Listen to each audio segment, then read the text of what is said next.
درود بینندگان عزیز، امروز چهارشنبه 8 ینور است و من عبدالله اشرف برنامه اخبار آزادی را تقدیم شما میکنم. در نشر امروزی برنامه این موضوع ها را خدمت شما پیشکش میکنیم. در نتیجه سقوط هواپیمای بوئینگ شرکت بین‌المللی هواپیمایی اوکراینه در نزدیکی فرودگاه امام خمینی تهران 176 نفر هلاک شدند. مقامدار بلندپایه امریکایی در برابر توسعه همکاری‌ها با تاجیکستان مسئله تأخیر در صدور اکردیدتسیای 11 خبرنگار رادیوی ازادی را بررسی کرد. ده‌ها سر چاروای ساکنان دهه کاکولی ناحیه فرخار به نشان گم شده است. ساکنان از باشندگان دهاتی هممرز افغانستان گمان برند.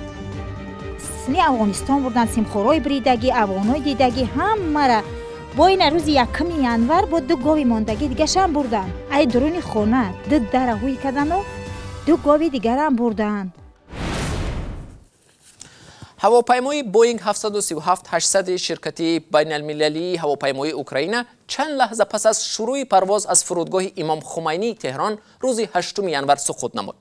بر طبق اطلاع رسیده همه 176 نفر مسافران و سرنشینان به هلاکت رسیدند. هواپیما صبح بر وقت از تهران پرواز نموده میبایست در فرودگاه بریسپول شهری کیف فرود آید. مأموریت شرکت هواپیمایی اوکراینه در یک اظهارات مطبوعاتی به نزدیکان قربانیان این حادثه اظهار تسلیت گفته تاکید کرد که اکیپاژ هواپیما از کسبیت بلند برخوردار بود. ادامه موضوع در گزارش همکارم برات یوسفی. یک هواپیمای مسافربری اوکراینی صبح 8 ینور در لحظه‌های بعد بلند شدن از زمین در فرودگاه تهران به زمین سرازیر شد و همه 176 نفر سرنشین آن کشته شدند. قاسم بنیاز سخنگوی وزارت راه و نقلیات ایران گفت یکی از محرکان هواپیمای نوعی بوئینگ 737-800 که به شرکت هوایی بین‌المللی اوکراین مربوط است بعد بلند شدن از فرودگاه بین‌المللی امام خمینی در تهران آتش گرفت. او گفت که خلبان نظارت هواپیما را از دست داد و هواپیما به زمین سرازیر شد.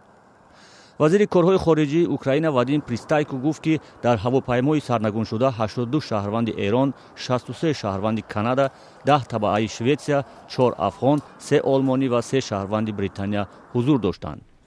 شورای امنیت اوکراین گفت که در داخل هواپیما 11 نفر شهروند اوکراین بودند که از بین آنها 9 نفر به هیئت اکیپاژ شامل بودند. پرزیدنت اوکراین ولادیمیر زلنسکی با پخش اظهارات گفت که اوکراین تلاش دارد جزئیات این حادثه را مشخص کند. او به تمام نزدیکان قربانی‌های این حادثه اظهار تسلیت کرده گفت که استراحتش در عمان را قطع کرده به وطن برمیگردد. پرزیدنت اوکراین به دادستانی کل این کشور دستور داده است که تحقیق جنایی حادثه را آغاز کنند. بامداد چهارشنبه 8 ینور بیش از 10 موشک بالستیکی پایگاه‌های مختلف را در قلمرو عراق هدف قرار دادند که حداقل 2 تا از این پایگاه‌ها مکان بود و باش نیروهای ایالات متحده آمریکا در عراق است.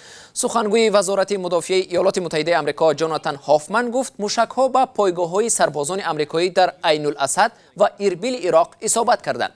سپاه پاسداران انقلاب اسلامی ایران مسئولیت حمله را بر دوش گرفته است.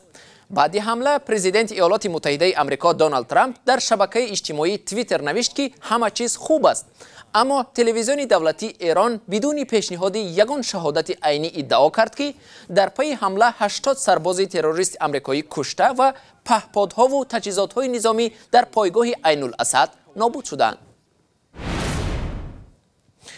حکومت ایالات متحده آمریکا رد اکردیدتسیای به 11 کارمند رادیوی ازادی را همچون فشار به آزادی وسایط اخبار عامه حساب میکند و از حکومت تاجیکستان خواهش کرد که فوراً اکردیدتسیای همه کارمندان رادیوی ازادی را تمدید نماید.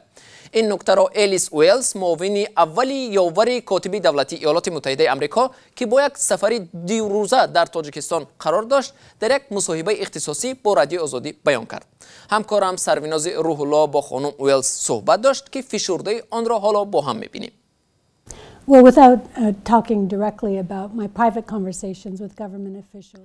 بدون ذکر مستقیم گفتگوهای جداگانه من با مقامات دولتی ما باوری قطعی داریم که کارمندان رادیوی آزادی برای پیشبرد فعالیت خود باید پروانه کار گرفته توانند و آن را سری وقت بگیرند.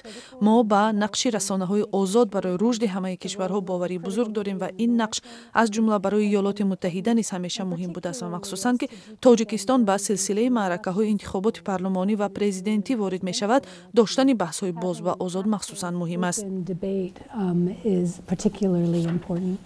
چین یکی از قدرت‌های اساسی در منطقه است و در طرح‌های اقتصادی و اجتماعی زیاد فعال است و بسیاری از طرح‌ها را گرفته است.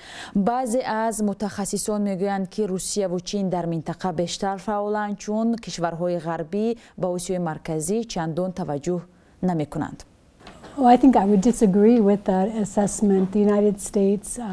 من با چنین ارزیابی راضی شده نمیتوانم. ایالات متحده همکاری خیلی فعال با تاجیکستان دارد.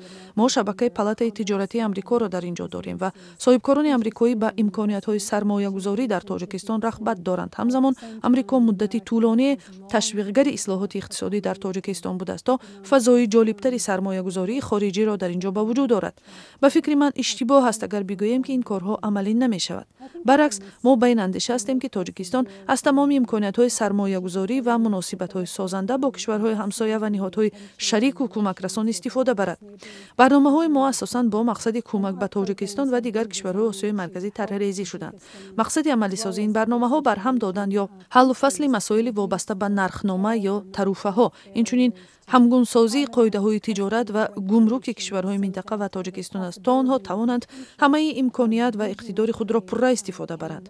برای نمونه ما تلاش داریم در راه‌اندازی بازار منطقه‌ای نیروی برق آسیای مرکزی کمک کنیم تا به کشورهای آسیای مرکزی یاری دهیم که نه تنها به گونه بهتر تجارت برق را بین خود برآورند بلکه همچنین آن را به بیرون از منطقه از جمله به افغانستان و پاکستان و در آینده به هندوستان هم صادر کرده توانند.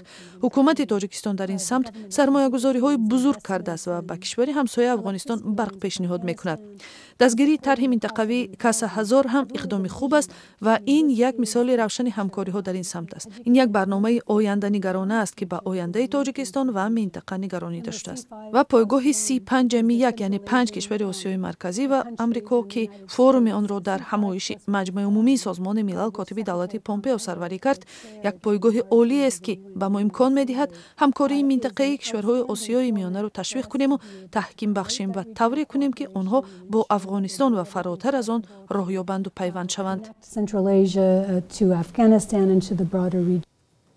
بینندگان عزیز، این مصاحبه رادیو آزادی با منصبدار بلندپایه ایالات متحده آمریکا خانم الیس ویلز را در شکل کامل در سایت www.azadi.org جای داده شده است. شما را به تماشای آن دعوت می‌کنیم. ضمناً همین حالا دفتر مطبوعات پرزیدنت تاجیکستان خبر داد که رئیس کمیته کار با زنان و عائله نزد حکومت تاجیکستان و رئیس شهر نارک عوض شدند. تفصیلات این خبر در نویدی بامدادی فردا تقدیم شما می‌شود.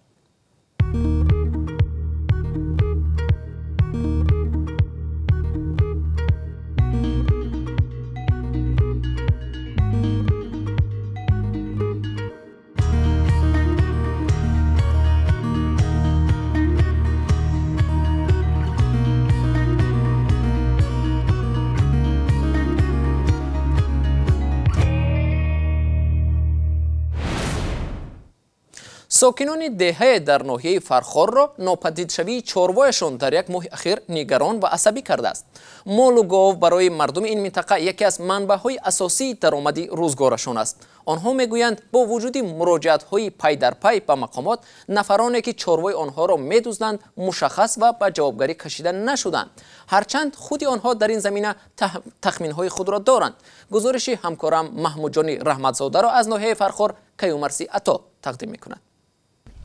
دهها چاروای ساکنان در دهه کاکل جماعت غلبه ناحیه فرخار منطقه هممرز با ولایت تخار افغانستان گم شده است. به قول ساکنان دهه، ناپدیدشوی سرتاسری چاروای ساکنان طول یک ماه اخیر اتفاق افتاده است. آنها تخمین میزنند که شاید چاروا را به آن سوی مرز به افغانستان بردند. فقط در یک شب 5 گاو گلبهار آرای و ساکنی دهه کاکل غیب زده است. وگای میریم که گواه نیستن. در این نزدیکی نمی پیش خونه قریب خونه پرزیدنتی بود. همجا وگای گم شد. سحری تا شب کفتیم نیفتیم، سحری میریم با نیست. باش سحری میشنویم که 3 اسب دیگه هم نیست. گمشوی سرتاسری چاروا ساکنان دهه کاکل را شگفت زده و باعث به خروج مریضی های فشار بلندی و قلب کرده است. اکثر آنها میگویند جستجوی چاروا هیچ نتیجه نداده است و برای پیدا کردن به مقامات مراجعت کردند. 11 تا یک گم شد با یک قپاش 13 تا بود، یک تاش هم درون گرانست بوده و گرفتیم یکی اینا درزوی. درآمد ساکنان دهه کاکل اساساً از چاروا پروری است. شماری از آنها به کلی از این منبع درآمد محروم شدند. همین طور 6 گاوی گلبهار دولت و ساکنی دهه کاکل نیز به طور اسرارآمیز غیب زده است. روزی 5 دکبر گاوی که اول گم شدن 6 سر گاوی کلان ماده، گاوی که مثال من زندگی من حسابی هموا پیش می بردم، ای نیمی شو مقصد بردن کجا بردنشان نمیدونم. اکا آدمایی که گاوی وران بردن و میگن که هم بس سنی افغانستان بردن، سیمخورای بریدگی، افغانای دیدگی هم را با این روز 1 ینور با 2 گاوی ماندگی دیگه شان بردن. ای درون خونه درهوی کردن و 2 گاوی دیگر هم بردن. ساکنان میگویند که چند دفعه به مقامات انتظامی ناحیه فرخار مراجعت کردند اما هنوز نتیجه نیست. آنها پی سیمخوارهای بریده مرزی را به مقامات نشان دادند، اما به قول ساکنان مقامات هنوز در پی تحقیق نیستند، ادعایی که رئیس ناحیه فرخار آن را رد میکند. مقامات های مسئله خیلی کاربری کرده سادیان اساسی واقع ندارد این گفتشان. بعد از اونه که مقامات معین کردن باید یک اخبارات مشخص پیشنهاد میشد. قدرت مقامات همش کاربری کرده سادیان یکم خیلی اون رقوی کستگیشون از خصوص ندارد. به گفته ساکنان طول بیش از 1 ماه حدود 100 چاروا اساساً گاو و اسب و مال میده از دهه کاکل را ربودند. هراسی آنها بیشتر از آن است که چاروایشان را از داخلی منزل و از عاقل خانه ها می ربایند و باور دارند که این گمشوی تصادفی چاروا نیست. پس از 5 روز کشتار جسد قاسم سلیمانی فرمانده نیروهای قدس سپاه پاسداران انقلاب اسلامی در ایران به خاک سپرده شد. در پی یک حمله هوایی در نزدیکی‌های فرودگاه شهر بغداد به خودرویی که سلیمانی با همراهی متفقش قرار داشت او کشته شد.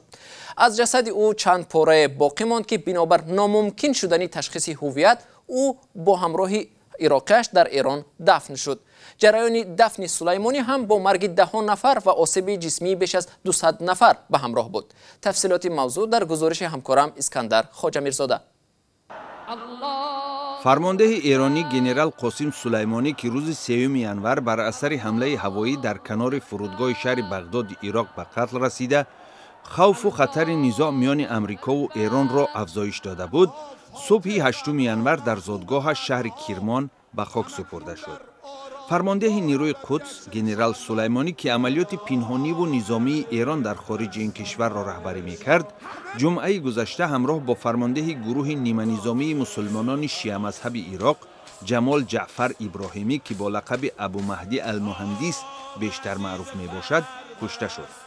روز سه‌شنبه در شهر کرمان هنگام برگزاری مراسم وداع با سلیمانی 10 نفر زیر پا ماندند. در نتیجه کمش 56 کس هلاک شده، بیش از 210 کسی دیگر جراحت برداشتند.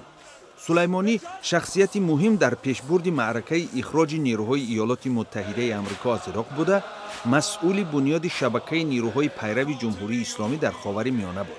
صبح بر وقت 8 ینور در عرفه دفن گنرال سلیمانی، ایران 2 پایگاه عراقی را که در آن سربازان آمریکایی مستقر می باشند، هدف بیش از 10 موشک بالستیکی قرار داد.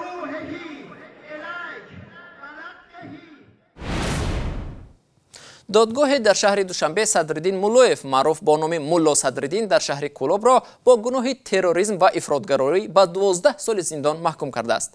در این باره خویشاوندانش روز 8 ینور به رادیوی آزادی خبر دادند و گفتند که حکم عادلانه نیست. مولوی 35 ساله که به عضویت در سازمان ممنوع جماعت تبلیغ متهم میشد، به گفته نزدیکانش سال گذشته با وعده عفو از ترکیه به تاجیکستان بازگشت و روز 21 سپتامبر سال 2019 بازداشت گردید. خیرالدین مولویف پدر سدرالدین در صحبت با رادیوی آزادی گفت جزایی که دادگاه برای پسرش تعیین کرده است بسیار سخت است و آنها از این حکم به دادگاه بالایی شکایت میبرند. بیننده ارجمند، اینجا رسیدیم به پایان مجله امروزه و اخبار از این بیشتر را در سامانه آزادی www.azadi.org بخوانید. تا برنامه‌های بعدی، خداحافظ.